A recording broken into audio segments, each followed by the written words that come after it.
Chief minister سب سے پہلے تو آپ پاکستان سے باہر تھے اور آپ کی حکومت آپ اس کو کیا شبخون سمجھتے ہیں جو آپ کی حکومت کو؟ کیا بتائیے؟ بالکل، کم از کم اتنا انتظار کرتے ہیں کہ میں کوئی 4 دن بعد میں ہوتا کوئٹے میں جو بھی انہوں نے کرنا تھا کرتے. یہ تو بالکل یہ ٹھیک نہیں ہوا. اگر یہ چیز انہوں نے کرنی ہے تو پھر دوسرے صوبوں میں بھی کریں، وہاں بھی حالت ٹھیک نہیں ہے. یہ تو صرف ایک بہانہ ہے. It's just a bloody excuse just to put their hands on recording the wealth of recording. It's nothing more than that. جو لوگ اس میں شامل ہیں تو وہ میرے لوگ تو نہیں ہوں گے نا، وہ ظاہر میرے مخالف ہوں گے. لیکن یہ کہ majority of the coalition partners are supporting me. They still with me. I spoke to them yesterday. میں نے کہا کہ if they want to bring an in-house change, I'll give them a free hand. Because the way they supported me, my coalition partners, the way they supported me, so I won't let them down. I'm with them. Whoever they want me to vote, I will vote for him. Peoples party کے اندر سے بھی آوازیں نہیں آئیں، لیکن بڑے خاموشی سے پیپلز پارٹی کے اندر سے جو آواز آ رہی تھی میں سن رہا تھا. پھر مجھے تقریباً 3 مہینے پہلے they have expelled me from the party. I'm no more member of the People's Party. Purely sectarian strife. یہ تو گلگت بلتستان میں بھی ہو رہا ہے، یہ پنجاب میں بھی ہو رہا ہے، یہ سندھ میں بھی ہو رہا ہے، یہ پشتونخوا میں بھی ہو رہا ہے، یہ ہر جگہ ہو رہا ہے. اب تو انڈونیشیا میں بھی شروع ہو گیا شیعہ سنی والا دھندا.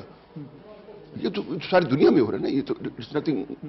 تو یہ جو ایک الزام لگایا جاتا ہے کہ آپ کی حکومت شاید خدا نخواستہ ناکام ہو گئی ہے، کہ وہ امن و امان اسٹیبلش کرنے میں ناکام ہو چکی ہے، اور خاص طور پر ہزارہ کمیونٹی کو پروٹیکشن نہیں دے سکے، وہاں جو فرقہ پرست دہشت گرد تنظیمیں ان کے مظالم کا وہ نشانہ بنتے رہے. تو اس میں آپ نے کیا کوئی پرٹیکولر سٹیپس کیوں نہیں اٹھائے کہ ہزارہ کمیونٹی جو بہت زیادہ ولنریبل؟ ہم نے فرنٹیئر کور کے حوالے کیا، پولیس کو ہم نے فری ہینڈ دیا. پولیس کے ٹرانسفر پوسٹنگ میں نے بالکل مداخلت نہیں کی، نہ میرے سے coalition I gave a free hand to the police.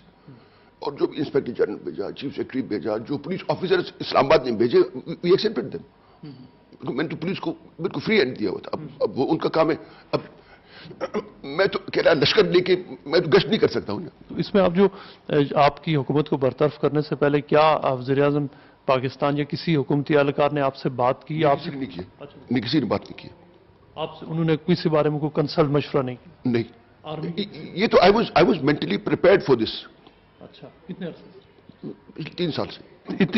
Because I was being pressurized to start negotiating with Titian Copper Company and I refused. کیونکہ انہوں نے مجھے پیسے کا آفر کیا، انہوں نے مجھے رشوت دینے کی کوشش کی، میں نے انکار کیا، ملاقات کرنے سے انکار کیا. ریکوڈی کے ساتھ امریکنز کا کیا کام، ریکوڈی کے ساتھ ڈچ کا کیا کام، ریکوڈی کے ساتھ جرمنز کا کیا کام، ریکوڈی کے ساتھ رشینز کا کیا کام، ریکوڈی کے ساتھ چائنیز کا کیا کام. وہ جب بھی میں کسی ڈپلومیٹ سے ملا ہوں they have come up with this question کہ what are you doing about ریکوڈی. ابھی میں نے کہا American ambassador and W Patterson کو میں نے کہا ambassador what you have got to do with Reko Diq. If the Canadians want to talk to me about their stakeholders, if the Chileans want to talk about it, the stakeholders. تم لوگ کا کیا؟ تو اس لیے ڈپلومیٹک کمیونٹی کے کسی بھی شخص سے میں ملتا تھا used to pose a question about ریکوڈی. پچھلے 97 میں میرے ووکل کارڈز خراب ہوئے تھے. 97 میں.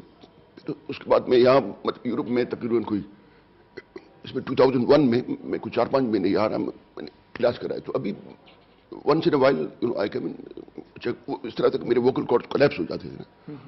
اب تو ماشاءاللہ الحمدللہ میں I'm doing fine.